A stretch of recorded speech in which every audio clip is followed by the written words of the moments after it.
Welcome to You've Got This with Sarah Hamaker, a podcast to encourage and equip moms along their parenting journey. Join Sarah each week as she interviews dads and moms like you and discusses the joys, challenges, and rewards of raising kids.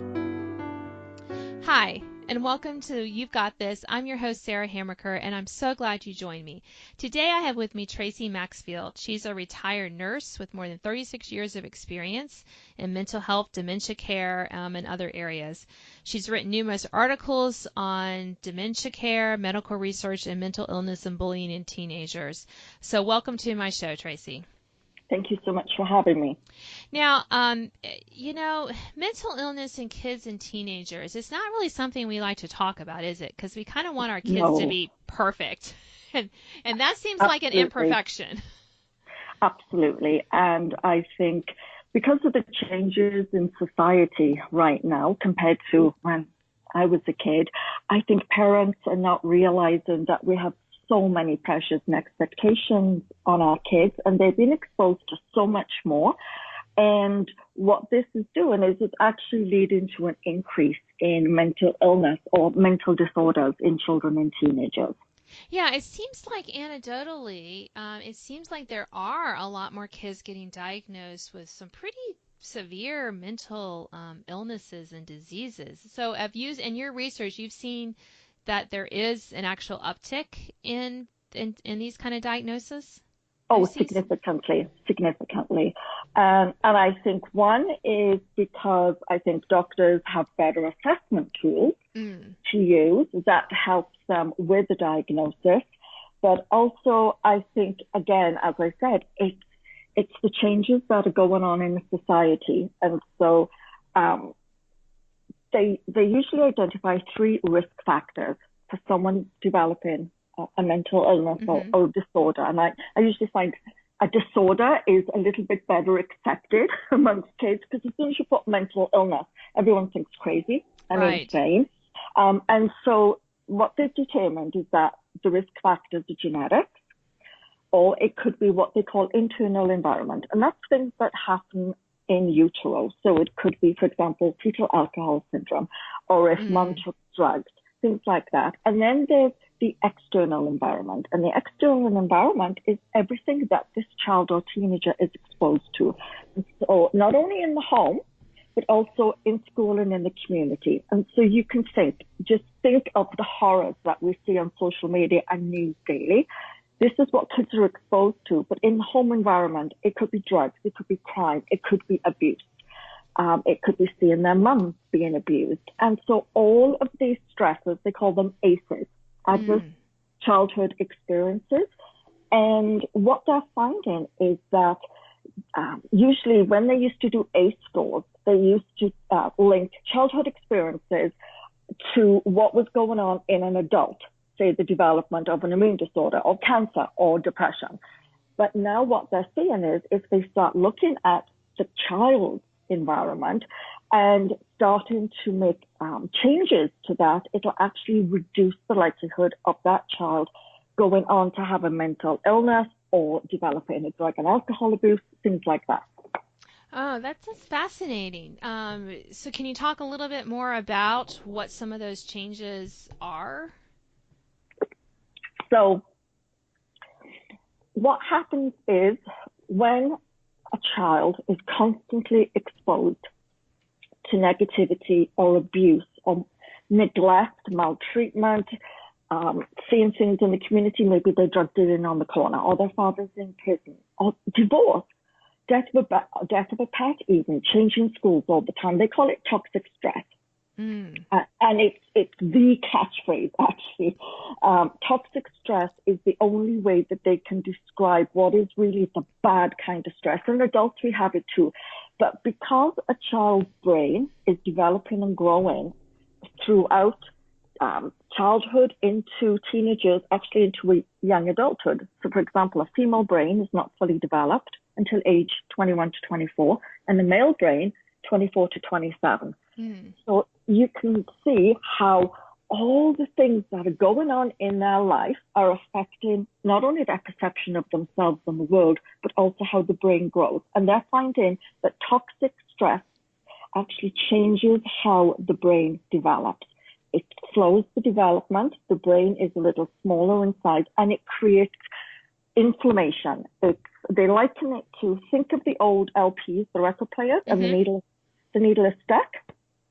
But the record keeps going around and around, but the needle's stuck. And that's what the brain is like. And it floods these kids, their brain and body, because it's connected, with inflammatory chemicals, for want of a better word. And this does, the effect on the brain is one thing, but it also affects the body. So, you have a depression, but you may say that you have no appetite, that you have joint pain, that you feel really exhausted. And it's this brain-body connection with this toxic stress that these kids are dealing with that we're finding is increasing their likelihood of having a mental disorder. Primarily, the top 5 right now: depression, anxiety, eating disorders, and also OCD, obsessive compulsive disorder. Now, they always bring in ADHD, attention deficit hyperactivity disorder, into that equation. But the thing is that ADHD really isn't what we would classify as a mental illness per se. It's kind of the brain on overdrive. And I know lots of parents get really upset and offended if it's classified in that category. Unfortunately, it's classified in the psychiatric manual, the DSM-5. Right. But really, it's something that's neurocognitive, but it's also physical.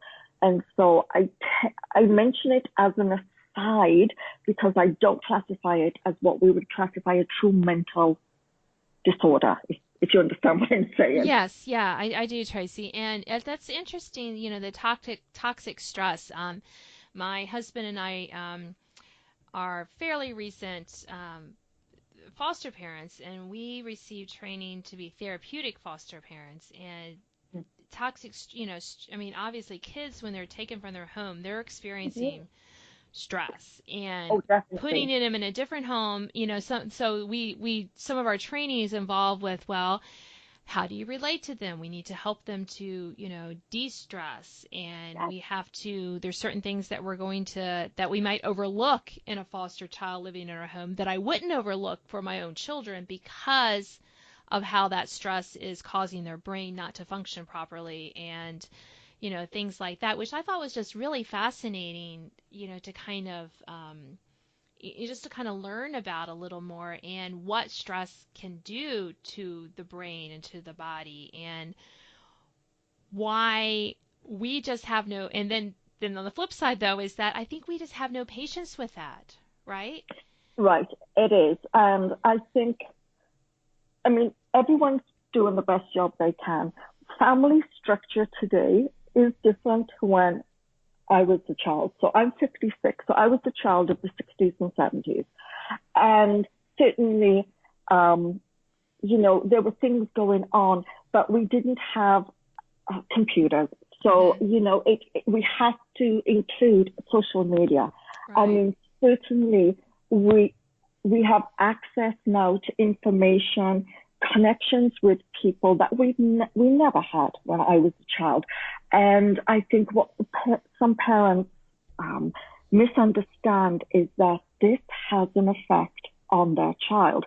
They've just released a study proving that the video games can have it's an addiction, and it's listed now as an addiction in the psychiatric manual, but video games is having such a detrimental impact on the development of kids' brains that they become so desensitized to violence that they're on a hyper-vigilant, hyper-mega alert mode all the time, even if they don't see it. Not only is this having a significant impact on their brain and body development and growth, but also on how they perceive violence. And in Britain especially, they're saying that teenagers who are repeatedly doing these X-rated video games now feel it's perfectly normal to gang rape teenagers. Right. Because it's the desensitization. It almost becomes such a norm for them that they need, and I think it's because unless there's an adult there that can sit down with them and say, no, this isn't real life. when you shoot someone, they don't get up and play the game again.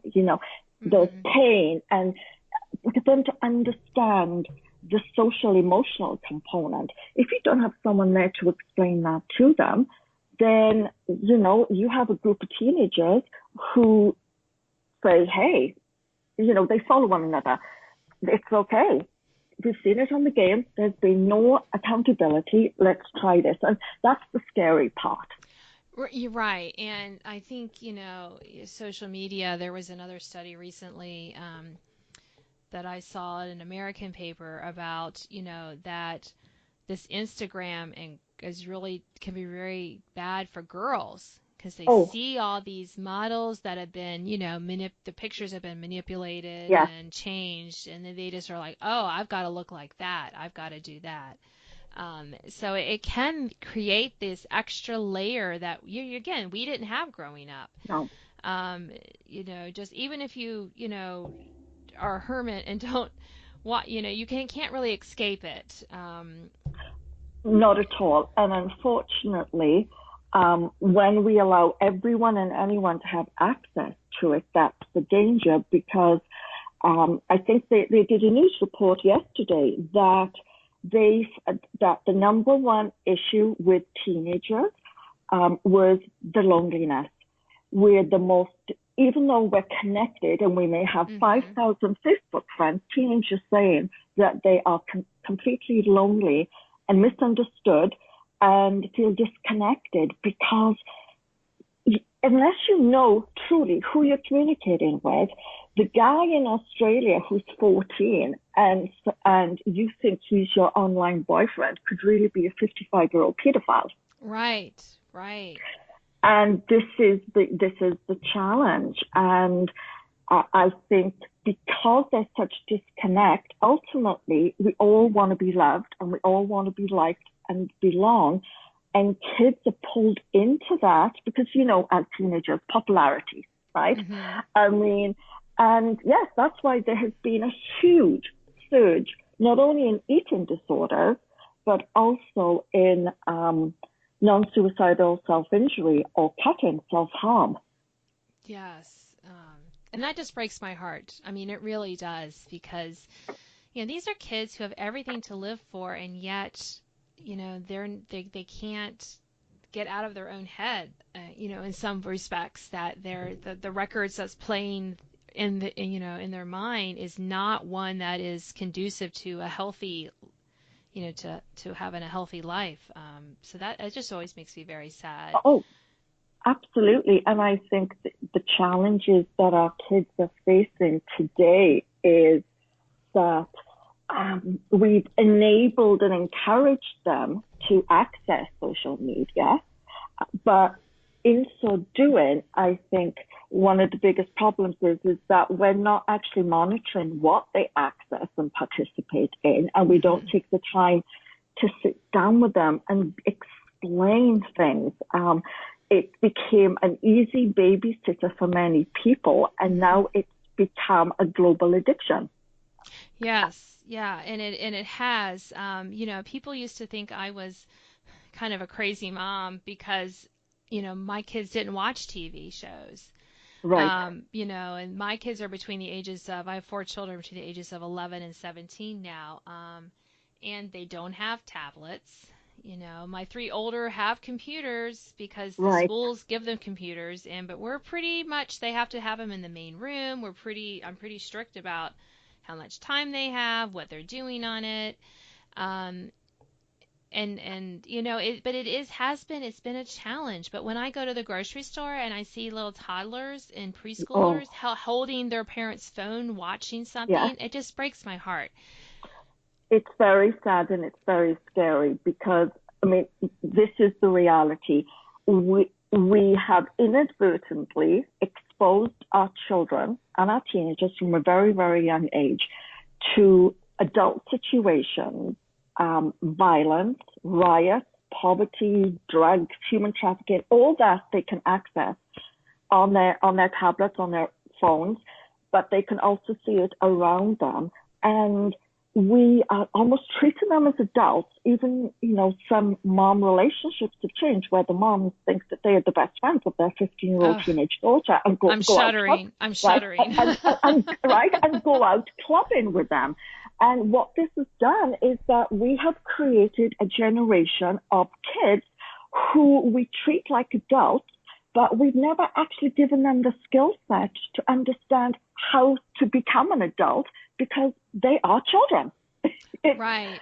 Right? And Yes. then we're horrified when they go ahead and do adult things when they're much too young. Why has that happened? But you actively encourage them and expose them to that. And unless you're sitting down, as you said, and monitor what they're doing and then talk about it later, how do you expect them to understand if there's no one there that can guide them and explain things and explain really what is, good manners and respect and socially appropriate behaviors and things?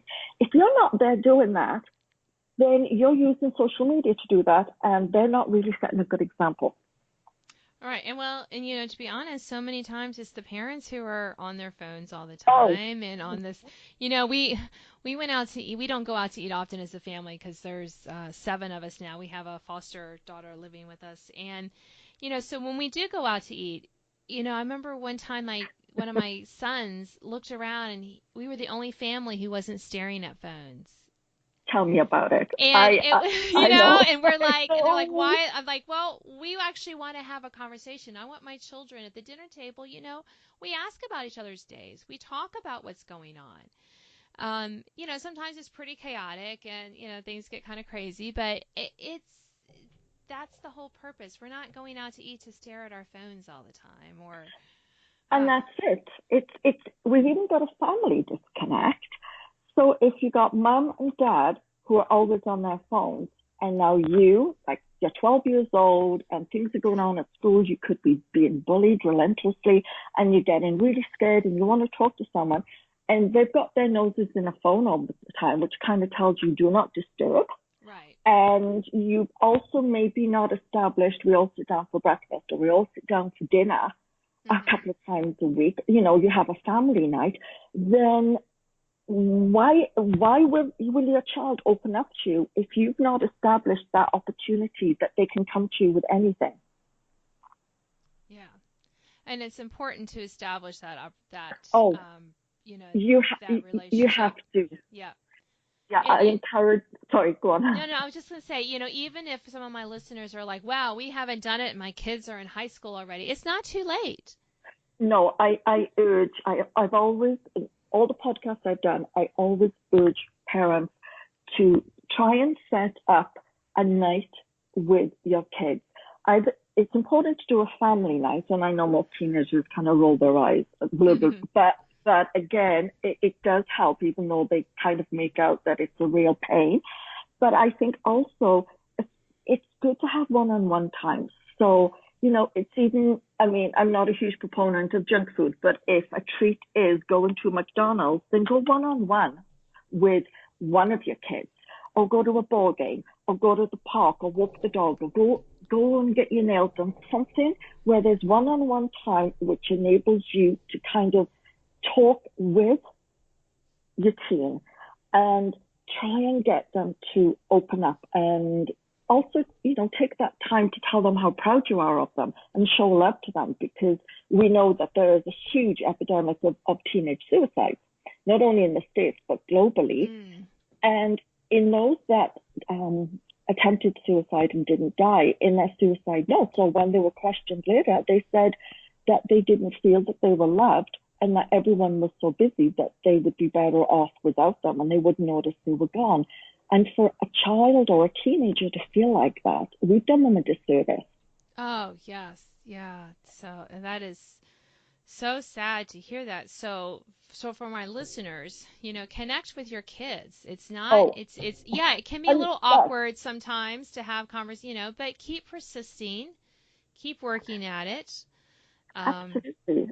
I always say, if anyone's listening to this who is a parent, or even they could be a grandparent or an aunt or uncle, and there is a child or a teenager, Put down your phone, turn off the TV. It's only going to take 30 seconds.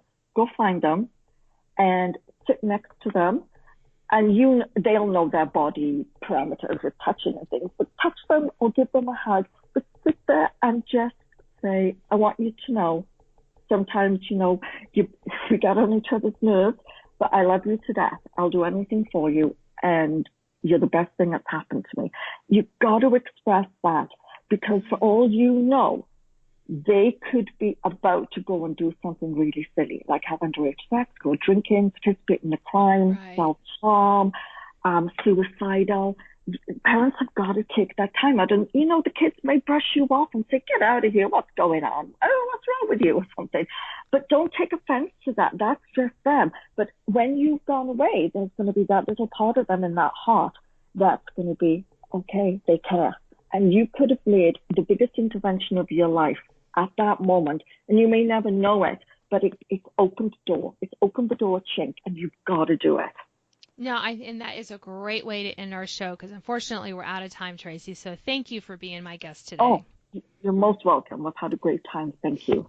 You've been listening to You've Got This. I'm your host, Sarah Hamaker, and I've been talking to Tracy Maxfield. As a retired nurse, she's done a lot of research into dementia care and mental illness and bullying in teenagers, and you can read more about her in the bio.